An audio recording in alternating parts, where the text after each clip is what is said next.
Ask. Good, good. There was nobody else that wished to speak on the list, unless I overlooked somebody. I think there have been some people come in since, so you might ask if anybody. Okay, I was reading, I wasn't paying attention. Does anybody that came in, didn't get to sign this, do you wish to speak?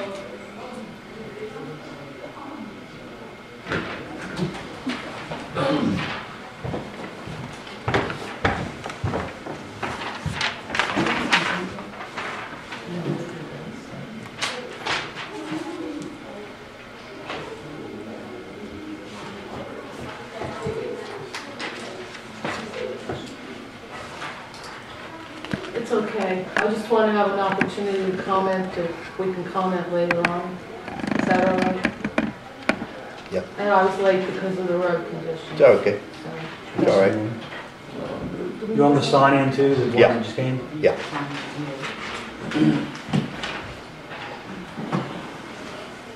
That's going to help some of us read those names and put faces with the names and know. I think I know everybody, but I don't know if Mr. Robinson knows everybody. I don't know if Shirley knows everybody. Shirley? Yes, I do. Okay.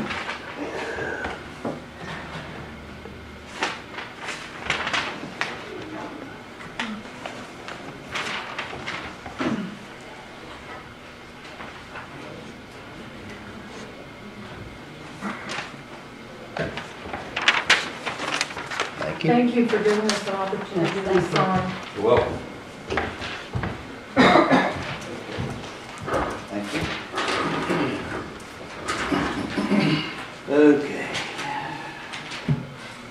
Pat Easter, OES Director's Report. Yeah, I told you to wake me up.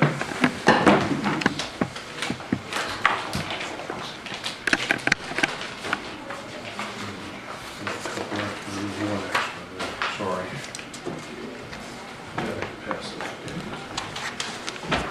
Start with my monthly report. The Office of Emergency Services. I was sitting down in the doctor's office waiting on did some blood work this morning. I picked out an error. The rainfall for the month is not 10 inches, minus 10 inches. It's only minus 1.3 inches. So I think there's an extra zero in there. This runs, I was just here 2 weeks ago, so basically everything's changed except, nothing's changed except the expense of purchasing a telephone for the OES. I'll get to that in a minute. Power outages, none. The Middle Island Creek is at plus 31 inches, normal fall pool. Pretty much an eventful last couple of weeks. We have got the new telephone. We've got a telephone number. The number is 873-3940. The phone is sitting over there in a bag. It'll be hooked up here shortly. We still don't have all the everything in operation. It'll be manned in Beth's office. It'll have a message on it that basically tells you it's the Office of Emergency Services. If it's an emergency, call 911. If not, leave a message, and I'll pick it up. I'll check it daily. It'll also have rollover capabilities that the phone can be rolled over to another phone. Basically, that's what we're talking about there. We've got several. We've done. It's been busy 2 weeks. I've had a lot of activity with the oil and gas people. Mark West, Representative Dennis Beckworth had contacted me. I had contacted one of the vice presidents in Denver about the new plan at Sherwood, wanting to get with them, create a safety plan of action in case there was a problem there. It trickled down to the guy that's running a plant up here, down to a gentleman named Dennis Beckworth out of Pittsburgh, Pennsylvania. And the fire departments and or the emergency organizations, if you want to tour the plant, we're going to tour the plant next Monday evening at 6 o'clock on the 11th. We've tentatively set that up for a date to tour the plant, and the plan will be developed much like the other plans that we have for the other plants in the area. I attended a meeting, Dodge County Board of Education, on their 5-year strategic plan on the 30th. And other than that, it's been pretty much, I attended the meeting yesterday that Kay spoke of, which was a very good meeting. We still have some things to do. We're still working on establishing a website. We've got the phone number for the OES. It just happened in the last week. We're going to tour the plant Monday, and we still have a Red Cross training to deal with on hopefully we can get that out of the way on our shelters. We have one more section of the disaster plan for the county, which is communications, and we hope to have a meeting on that within the next 30 to 60 days, and we'll get that section up. That's pretty much the OES report. Do you have any questions on it? Will the emergency number be Published published? everywhere we can. Okay. Our intent is, when we have the communication section of the, that's one of the reasons we're waiting on it. We feel that communications was one of the largest problems we had last summer. So we're going to start with the suggestions on how to get that number out to everybody, but it's on the Doddridge County website already. And as I say, it'll be active this afternoon, or probably just as soon as we're done here. And we're going to entertain the meeting. Part of the meeting is I've had several suggestions about how to get that thing out. I met with Mr. Zorn yesterday from the Dodge County Independent, the new newspaper in town. He suggested maybe we run just a monthly thing in the corner of the paper. He said that they could do that without any trouble, you know, in case of emergency call. But our effort is not to get it not to get it where people think it's in lieu of 911. We want that for other types of emergency stuff. So we're going to try to do hopefully I've had some suggestions about doing a little PR campaign, get the number out there, do some stuff like that. Maybe spring for some stickers, or we can do and make an effort to get it out there. That's one of the reasons we've held off on the communication section of the master plan, because we felt it'd be kind of tough to communicate, and the website's the other part, and we're still working on it. So, okay. And when we get up and get ready on that, we'll kind of want to put a blitz in. I got a call last night from a local electrical contractor he was referring to the generators, and I told him that this was in a preliminary phase, that once funding could be secured, then you would go through the process of bidding, publicizing. Right. Okay. Part of the meeting yesterday was funding sources, and I went with 3 projects, and 2 of the projects got jumped on pretty good. I mean, they really liked them. I think the lesser of the 2 projects will probably happen pretty quick now. I had a funding source for the landing zone at the high school, and a renovation of the trail at the middle school has fallen. The trail's fallen under some time, and it'll repair. It's got a little slip in it. The bridge is in a little problem. I think maybe part of it was the workmanship on the bridge that when it was built, but went right over his head. Not paying a bit of attention. But anyway, but the 4-H jumped on the trail. They said they'd love to take it as a community project to clean it up. Hopefully there's a meeting this Friday for some more funding sources, and we need some small equipment like a bobcat with tracks on it. There's a slip there, we need it removed. So maybe we're going to try to get a company involved for a Saturday project for them to help out, to merge with the 4-H, and so on, suggested that we could get that to work to clean the trail up. There was a lady there that gave me her card. I've not contacted her yet about the landing zone at the high school. They said they've done several of those, the concrete pads for the landing zones around the state, and that they'd helped with those, and she thought that was a doable project because we had our estimates and everything ready to go. The board's already blessed the site. So there's a real need for that. The oil and gas companies are pushing for that, so they have a point. If they take somebody, they extract somebody from a well location that's injured, they have a point to go to, and emergency services can meet them there. So instead of driving to Morgantown with the people from the rig, and that's hunting for them all over the country. But anyway, that was the bulk of the meeting. And as far as the generators go, the meeting Friday that I'm going to attend, it hopefully is a funding source for that. We have generated already between $9,000 and $20,000 seed money towards that project, and we're working on if we can get some seed money in, we can get some matching funds, and maybe we can reduce this, bring it from 140 down. And the park is working on a larger three-phase generator that they would provide on their own to run both the park and the pool, or the lodge building, main building, and the pool.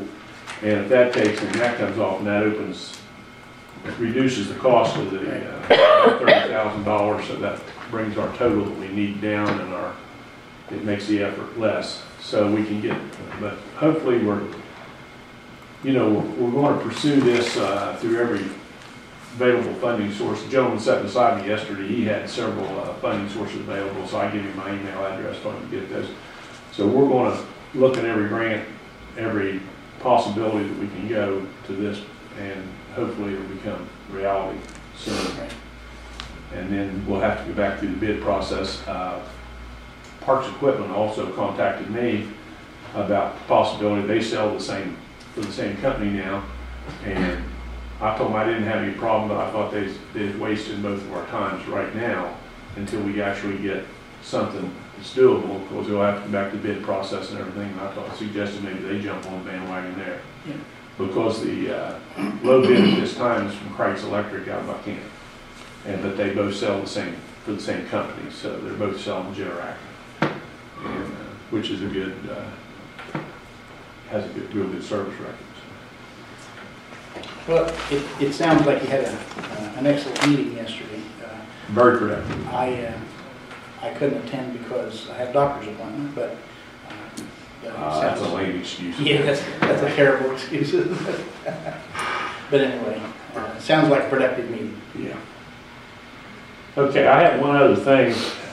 Last time I talked to you about funding for that the fire departments were in kind of dire straits for funding, and last Thursday night, the fire departments or the emergency squad was represented. We got together at the West Union Fire Department. We didn't have a quorum for a fire rescue meeting. We didn't conduct any business. We just generally talked. And I asked them what they thought about the idea of putting the levy back on the ballot. And you got to understand, this is in very preliminary stages. And the general consensus was that we couldn't get together on what we wanted to ask for because everybody still wanted something else. So the suggestion was thrown on the floor, since the common demon in our financial problems is our vehicle insurance and our workers' comp, that we run a levy that paid those two bills across the board. And we decided that was probably the fairest way to go, because everybody has workers' comp, everybody has vehicle problems, and we could run this levy and it would cover everybody in the county, and it would pay the bills. Now, the ambulance authorities is already being paid by the county commission, and the emergency squad, they at first wanted to bow out. They thought that would be bad PR on their part to be a part of the levy for the fire departments. And the general consensus was, we thought that since we reconstruct the original fire rescue levy, that it would be beneficial to have them part of it. So part of that formula is probably going to be the reruns. Bigger percentage of their workman's comp and vehicle insurance will probably be the reruns.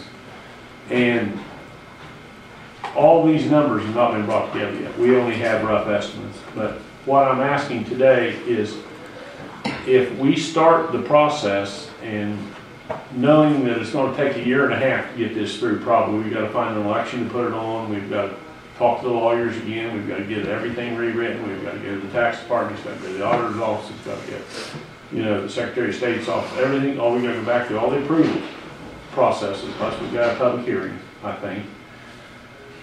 That would the county court